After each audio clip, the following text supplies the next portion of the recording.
Hey everyone, today's video is about improving in DBD, getting better at the basic skills of the game. Are you someone who often dies first? Do you always die and never escape?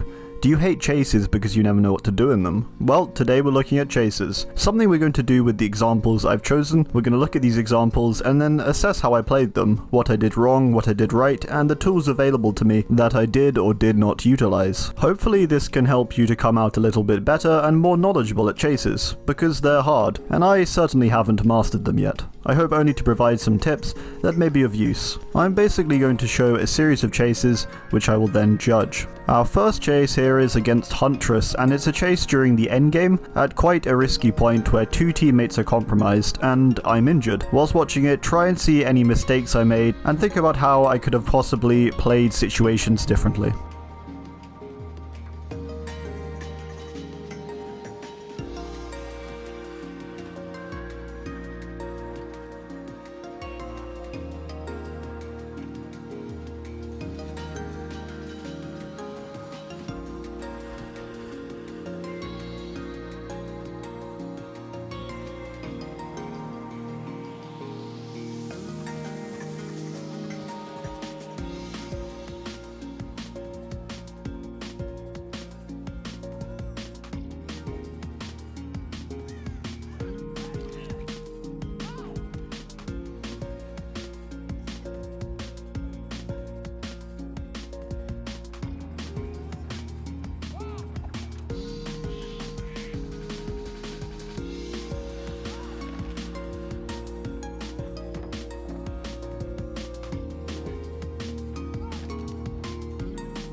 Okay, so we start off with 2 gens left. I'm pretty certain here that my teammate is on the second, so I push for the finish. They pop theirs, then I pop mine. Luckily I have the perk Hope on. This gives me a bit of extra speed once all generators are powered for a duration of 3 minutes. This helps especially in situations like this, as the extra speed can help you reach windows, complete shorter loops, and generally it will make riskier plays a bit more forgiving. Here we can see that both my teammates are in danger, one on the hook, the other's getting chased. We know this from the obsession claws wiggling, and also that his aura looks to be running from the killer. Bond and open-handed are helping me get a good overview of this situation.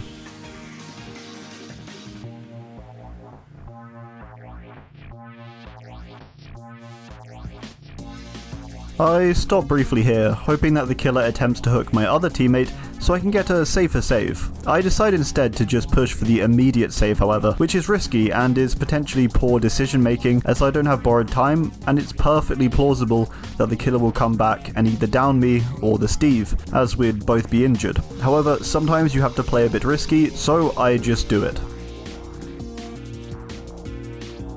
Sure enough, she's there and seems to have a good angle to get us both. The best play for the both of us here is to just push back into this corner, and this will hide us basically, buy us little time, and also because this structure we're in has a relatively strong loop, we'll be pretty safe. My plan of action here is to try and stay enclosed within the loop and attempt to pick up my down teammate next. From here I decide to carry on right. I could go through the window, however there is a chance that she's walked one way and then she'll immediately double back and see me climbing through the window instantly. I make a quick check of both sides to figure out where the killer is. I can see from Bond though that it looks like my teammate is being chased. I take this opportunity to begin reviving my teammate. As I reach the teammate's location, the killer rounds the corner. This isn't the best situation, although it does mean at least that one of the teammates are out and safe now. The best thing to do here is to either run into the corn or back up and go back into the loop, which is the much safer solution. This window isn't an option, but she's going to get a very quick and easy hatchet onto me, as I likely won't be able to do a fast vault there. So I back up right back into the loop.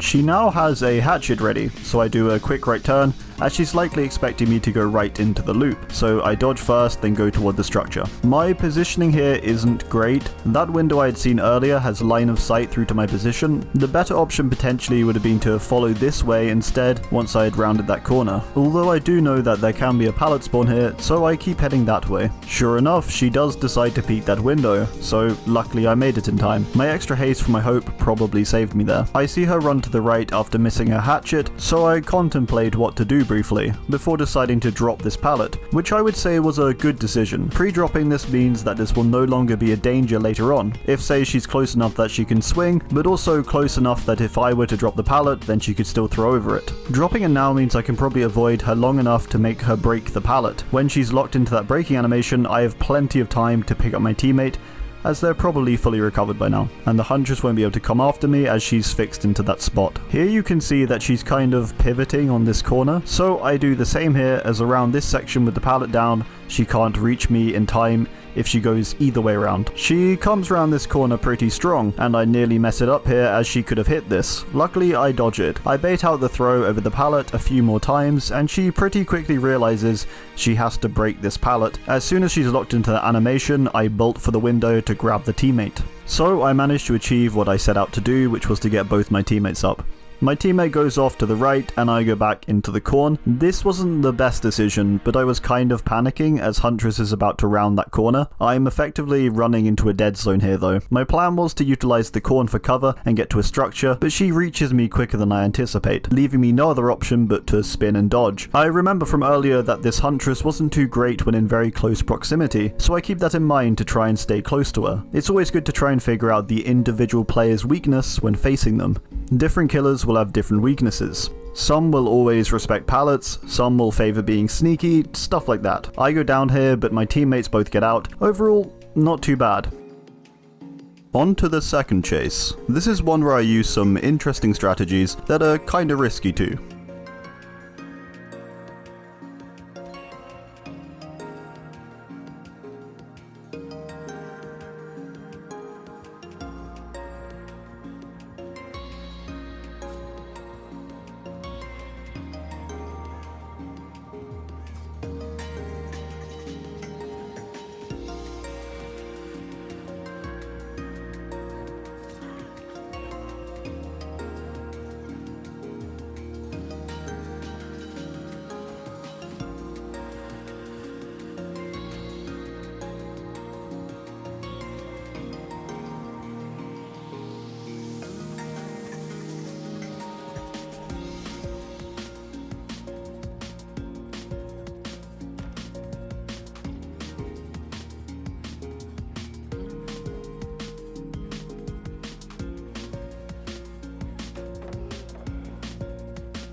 We start this chase off by revealing this ghost face. We have some good distance here, and really the best idea is to just W key it and run in a straight line and gain a ton of distance. The perks I have in this situation aren't really going to help either, so it's just going to be down to me. For now, I decide to keep running. As he stalked me briefly, I do have to be cautious for him going back into stealth in case he's gotten close to exposing me. Right here, I get an idea for a way I can confuse him. By running this way where the rocks block me and he won't be able to see where I'm going, I can bait him to go up that hill to try and drop down on me, allowing me to move the other way whilst his vision is blocked. This works out pretty well, and now I'm within the safety of the shack. Ghostface catches on and now he comes for me. It seems based on his direction that he's going to follow my path directly, so my best option is to go for the window that's in the shack. We reach a pinnacle moment here, and hopefully you know that the best decision for me here is to either drop the pallet there or go through this window. Staying within here is really not the best option.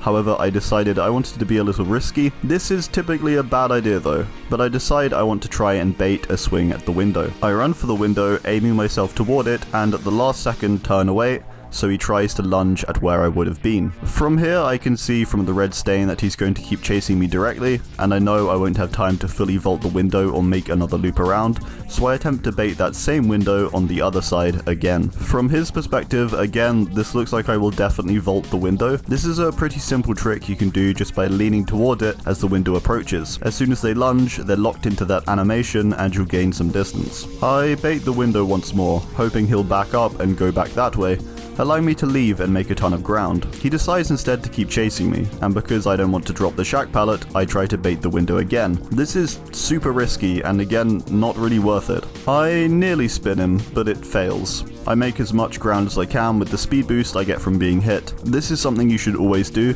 If you get hit, leave the area and make some ground, as much as possible ideally. I pass by this pallet and go through this window. As this guy has been basically directly chasing me this whole time, I decide to leave this loop immediately, making ground whilst he goes round the structure. Here I notice he goes into stealth, so I briefly tread water for a second and break him out of it.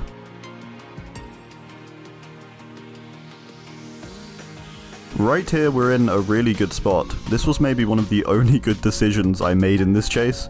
We have a good amount of options now. We can go right, we can go left, we can go back through the window if we get him round to the other side. As I know there's a pallet right behind him, I decide I want to go left and reach that pallet. First though, I bait going right. Again, as I know he follows me directly, he goes right immediately. Again, easy to do, just lean one way, go the other way when line of sight is broken. Small blunder there however, I stayed far too close to that window when I passed by it. He could have swung if I wasn't careful and he could have hit me there. This here is where I make just an awful decision. I'm sure you picked up on this. What I should have done here is continued past this pallet and gone for the close window. Instead I try and bait him again to pre-swing the pallet, which he does do, although I mess it up because he's close enough that I have to drop it. As he stops here, I missaw and thought he was breaking the pallet. It turns out he wasn't, so when I vault the window to my right, he simply follows me, and it puts me in a terrible position. Before moving from a safe area, it's always important to make sure the killer is locked into that animation, so you can make that distance safely. I panic as I didn't expect him to be so close, as again I thought he was breaking the pallet, so I collide with this tree and failed to spin him, going down pretty pathetically. At least my teammates managed to pop 2 gens. Alright, I think that's gonna do it. I do hope you enjoyed, and I hope this was helpful. We covered stuff like making the most of baiting windows, and other stuff like hatchet throws. We looked at locking the killer into animations, and forcing them to break pallets through pressure of time wasting. And we also covered risky plays, and why they basically never pay off, but do have the potential to sometimes be helpful, as well as the important factor of learning the tendencies of your opponent and their general playstyle. Thanks, and goodbye.